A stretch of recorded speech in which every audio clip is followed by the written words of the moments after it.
आदाब दोस्तों।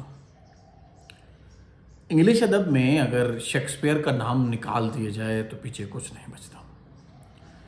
शेक्सपियर अपने वक्त का एक बहुत बड़ा ड्रामाटिस्ट था जो 1564 में पैदा हुए और 1616 में उनकी डेथ होती है। इनकी कुल कामों में बाज़ सूरतों में 37 या बाज़ सूरतों में 39 प्ले हैं, चूँकि ये एक बहुत बड़ा ड्रामाटिस्ट था। 152 सोनेट इसके टोटल काम में मिलती हैं। शेक्सपियर के बारे में मशहूर है कि अगर आपने एक तरफ दुनिया का बड़े से बड़ा फ़लसफ़ा पढ़ा है और दूसरी तरफ शेक्सपियर की ड्रामे की सिर्फ एक लाइन पढ़ी है तो वो सारे के सारे वो फ़लसफ़ा उस लाइन में बयान कर दिया जाता है। मसलन उनका एक ड्रामा है एज यू लाइक इट, उसके सीन 7 में एक लाइन है ऑल वर्ल्ड्स आ स्टेज। तमाम की तमाम जो धरती है ये एक स्टेज है and the man and the women are merely their players. मर्द औरतें तमाम की तमाम प्लेयर्स हैं, यानी वहाँ परफॉर्म कर रहे हैं। यही उनकी एक नज़म भी है ऑल द वर्ल्ड स्टेज के नाम से, क्योंकि इस बार सेकेंड ईयर के सिलेबस में बतौर नज़म शामिल की गई। मैंने कल परसों भी एक वीडियो बनाई थी द पर्ल के ऊपर और आज दूसरी सेकेंड ईयर के सिलेबस के ऊपर बना रहा हूँ। इस बार सेकेंड ईयर की खुशबख्ती ये है कि बहुत नॉमिनेटेड और ख़ूबसूरत सिलेबस उनके निसाब में शामिल किया गया। आइए आज हम शेक्सपियर की इस दूसरी नज़म का मुतालिया करते हैं और समझने की कोशिश करते हैं कि इसके अंदर क्या कुछ बयान किया गया। यहाँ शेक्सपियर बताना ये चाह रहा है कि दुनिया एक स्टेज है और हम सब तमाम के तमाम अदाकार हैं, अपना रोल अदा करते हैं और वहाँ से चले जाते हैं। इसमें उसने इंसानी ज़िंदगी की जो स्टेजेस हैं, इंसानी लाइफ साइकिल है, उसको 7 हिस्सों में बयान किया। पहले हिस्से में उसने इंसान को इन्फेंट बच्चा कहा है, यानी ऐसा बच्चा जो नर्स के हाथ में रोता है, बलकता है, सिसकता है, यानी इंसानी बेबसी को उसने बयान किया है। यानी कैसे बेबस होता है, यानी वो इंसान जिसकी इब्तदा बेबसी से शुरू होती है, वो दरअसल वो इंसानी ज़िंदगी के ऊपर स्टेयर कर रहा है, इंसानी ज़िंदगी के ऊपर वो क्या कर रहा है, उसके ऊपर तंज कर रहा है कि वो इंसान जिसकी ज़िंदगी बेबसी से शुरू होती है वो ख़ुद को कैसे दुनिया का ताकतवर समझता है। यानी उसने इंसान को ये समझाने की कोशिश की है कि आपकी इब्तदा बेबसी से है, इसलिए हमेशा दुनिया में आजिज़ रहो। बसूरत दीगर आपकी हकीकत क्या है ये आपके घर वाले जानते हैं। अगर इसका दूसरा पहलू देखें तो वो है ऑल वर्ल्ड्स अ स्टेज का स्कूल बॉय।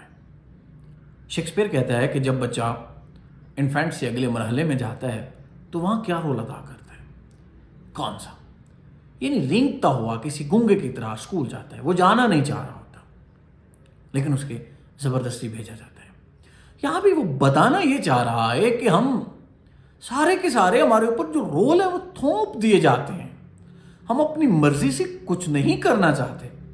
समाज, सोसाइटी, क्योंकि जो कोई भी इंसान इस दुनिया में आता है ना, उससे पहले चांद एक कंस्ट्रक्ट पहले मौजूद होते हैं। कौन सा? Social construct, ethical construct, moral construct. ये सारे कोड्स ऑलरेडी समाज में एग्जिस्ट करते हैं जिसमें आपके ऊपर वो तमाम के तमाम कोड्स थोप दिए जाते हैं। आपको ना चाहते हुए भी यहाँ भी रोल अदा करना है, परफॉर्म करना है। मसलन इसको सादा लफ्ज़ों में आप यूँ कहें कि जहेज़ की रस्म है, वो बंदा जो अफोर्ड नहीं कर सकता उसने भी अदा करना है क्योंकि सोसाइटी ने थोप दिया है। आप ना चाहते हुए, अनविलिंगली, रेंगते हुए भी, उधार लेके भी उसे पूरा करते हैं। तीसरी स्टेज लवर, वो कहता है कि जब थोड़ा बुलंद होता है तो यहाँ वो मोहब्बत का किरदार अदा करता है। वो मोहब्बत की भट्टी में पीसना शुरू कर देता है, वो सॉन्ग ऑफ लव अदा करना शुरू कर देता है अपने महबूब की खातिर। यहाँ यानी तीसरी स्टेज में, ये तो फ्राइड वाली स्टेज हो गई ना, जिसने उसने साइको एनालिटिकल थ्योरी में मैंने आपको भी अर्ज किया कि बड़े से बड़ा फलसफी जितना अपना हज़ारों किताबों में बयान करता है अपना फलसफा, शेक्सपियर उनको जस्ट 2-3 लाइनों में बयान करता है। यहाँ भी फ्राइड की साइको एनालिटिकल थ्योरी को देखो, उसमें उसने इंसानी ज़िंदगी की मुख्तलिफ स्टेजेस बताई हैं। यहाँ भी तीसरा जिसमें वो कहता है कि जब बच्चा 12 से ऊपर जाता है تو اس کا ڈوپامین بڑھنا شروع ہو جاتا ہے. تو یہاں بھی لور سٹیج ہے. جب انسان کا ڈوپامین بڑھتا ہے تو پھر وہ محبت کے گیت گاتا ہے. ریشنلٹی غائب ہو جاتی ہے ایک بچے کی, ڈوپامین بڑھتا ہے. ڈوپامین بڑھنے سے اس کی ایموشنز اس کی ریزن کے اوپر غالب آتے ہیں, اور پھر وہ کیا کرتا ہے, پھر وہ اپنے جذبات کی مانتا ہے, محبت کرتا ہے, محبت کے گیت گاتا ہے, گنگناتا ہے. یہاں بھی وہ ایک رول ادا کر رہا ہوتا ہے. کیسا رول؟ ان سوسائٹی نے جو اس کے سامنے رکھا ہوتا ہے. چوتھے نمبر پہ ہے وہ سولجرز. جب اس کی ایموشن سے ڈوپامین اس کا کم ہونا شروع ہو جاتا ہے تو وہ طاقتور بن کے ابھرتا ہے. یعنی 20 سے 18 سے بعد کی عمر ہے, وہ اپنے آپ کو ایسا جوان پیش کرنا چاہتا ہے سماج میں جس کی طاقت و دبدبا سے لوگ کانپیں. یہاں سوسائٹی کی وہ تمام کوڈز جو ایک طاقتور کے لیے متعارف کیے جاتے ہیں, شیکسپیئر کہتا ہے وہ اڈاپٹ کرتا ہے. وہ لوگوں کو مارتا ہے, وہ ظلم کرتا ہے, وہ جبر کرتا ہے. اس کے سامنے نیشنلزم ہوتی ہے, اس کے سامنے قومیت ہوتی ہے. یعنی ہر وہ چیز اس کے سامنے ہوتی ہے جو اسے طاقتور بناتی ہے, جو اسے بہادر بناتی ہے, جو اسے عظیم بناتی ہے. تو یہاں اس کے پاس یعنی سولجرز والی صفت ہوتی ہے. اب یہاں سے پانچویں سٹیج جسٹس.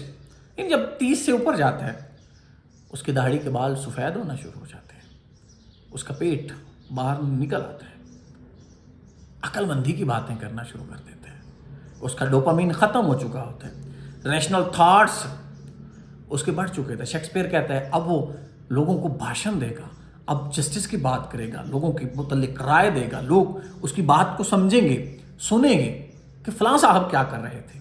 یہاں وہ کہتا ہے کہ وہ اپنے آپ کو جج سمجھ بیٹھتا ہے, لوگوں کی زندگیوں کے بارے میں فیصلے کرتا ہے, جرگوں میں بیٹھ کے خاندان کی پگڑی سنبھالتا ہے. وہی جو بے بس تھا, جس کے پلے کچھ نہیں تھا, وہ اب عدل کر رہا ہے, جسٹس کر رہا ہے. اور چھٹی سٹیج میں وہ کہتا ہے کہ پھر لین کمزور ہونا شروع ہو جاتا ہے, بڑھاپا اس کے چہرے پہ دستک دینا شروع کر دیتا ہے. وہ کہتا ہے کہ تم نے بچے سے لے کے بڑے تک جوانی عیاشی میں زندگی گزار لی, اب دوبارہ کمزور ہو جاتا ہے. وہ اس کی قمیض پتلون جو ایک وقت میں اسے کم پڑتی تھی اب کھلی ہونا شروع ہو جاتی ہے. وہ دوسرے لوگوں کے بھروسے پہ ہو جاتا ہے, دوسرے لوگوں کے بل بوتے پہ ہو جاتا ہے. وہ جو لوگوں کے فیصلے کرتا تھا اب اس کے متعلق فیصلے ہونا شروع ہو جاتے ہیں. اور لاسٹ سٹیج ہے ڈیتھ, موت. شیکسپیئر کہتا ہے کہ پھر وقت بدلے گا, یہ اتنا کمزور اور بے بس ہو جائے گا کہ اپنی سانسوں کی بھیک بھی لوگوں سے مانگے گا, رزق روٹی بھی دوسروں سے مانگے گا, اور یہیں سے اس کا رول ختم ہو جائے گا اور یہ سٹیج سے غائب ہو جائے گا. صاحبوں اگر ہم دیکھیں تو بالکل ایسا ہے. ہم کسی تھیٹر میں آنے والے اداکار کی طرح ہیں, جب اس کا رول آتا ہے تو وہ سامنے آتا ہے, وقت گزرنے کے ساتھ یوں ہی اس کا رول ختم ہوتا ہے, وہ سٹیج سے غائب ہو جاتا ہے. یہ دھرتی بھی ایسے ہی ہے. ہمیں نہیں معلوم کہ حقیقت کیا ہے. ہم ہائپر ریالٹیز میں, ان تمام خود ساختہ کوڈز میں زندگی گزار دیتے ہیں.